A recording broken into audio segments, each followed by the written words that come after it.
Bienvenue à tous. Face à la hausse de cas de Covid-19 à Abidjan, la capitale économique ivoirienne, le Conseil national de sécurité a décidé depuis le 21 janvier dernier de l'instauration de l'état d'urgence sur tout le territoire national.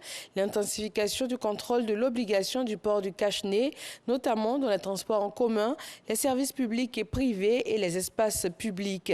Nous vous proposons dans le 20h ce soir un sujet sur l'effectivité de l'application de ces mesures.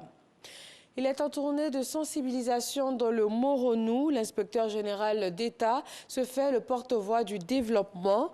Dans le cadre du projet à impact rapide des régions, il a procédé à la remise d'une ambulance au centre de santé de Nzoué-Kokoré dans le département de Bongouanou. Théophile Awandoli a aussi rencontré les jeunes de la région. Une ambulance pour le centre de santé urbain de Nzoué-Kokoré dans le département de Bongouanou. Le don repose sur le pays de R, projet à impact rapide des régions, dont la mise en œuvre se veut coup d'accélérateur pour le développement. Ce véhicule frappant le feu va en appointer sauver des vies. C'est pourquoi j'exhorte le personnel de cette structure à accorder une attention particulière à l'utilisation de cet important outil de travail. Président de la cérémonie, l'inspecteur général d'État Théophile Awandoli, au nom du chef de l'État, a remis officiellement les clés du véhicule qui vient faciliter les évacuations de malades. Suite à cette action, l'inspecteur général d'État a rencontré la jeunesse de Mbato à la résidence du préfet et celle de Bongouanou à la préfecture de la localité. Il les a exhortés à ne pas se laisser manipuler par les hommes politiques. Je voudrais que vous comptiez sur nous pour vous aider. On ne le fait pas suffisamment. Pour vous aider à vous insérer dans la vie active, à vous insérer professionnellement. C'est la meilleure chose que nous, on peut faire pour vous. Pardon, je vous demande pardon. Que ce qui s'est passé soit derrière nous, et très loin derrière nous, et que ça ne revienne plus jamais. À quelques semaines des législatives, si la cohésion est de retour dans la région, les comités de veille, eux, sont à pied d'œuvre pour maintenir la flamme de la paix. Éducation nationale, enseignement technique et formation professionnelle. La ministre Kandia Camara a inauguré un centre de développement professionnel. Il va former le personnel de l'éducation, aussi bien français qu'ivoirien, afin de mieux outiller ces professionnels dans la transmission du savoir et également les managers d'établissements scolaires. La Société ivoirienne de télédiffusion IDT a procédé au basculement du signal de la télévision analogique vers la télévision numérique terrestre TNT dans la région du Poro.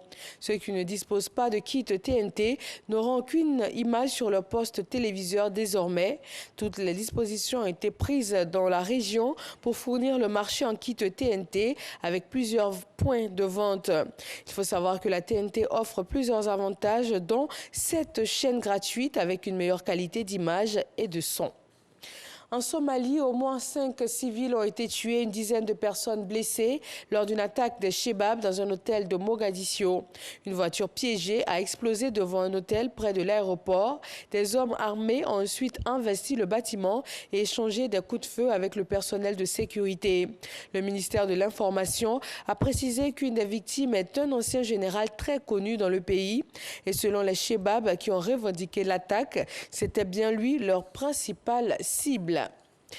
L'opposant ougandais Bobi Wine, arrivé en deuxième place lors du scrutin présidentiel du 14 janvier dernier, dépose un recours devant la Cour suprême.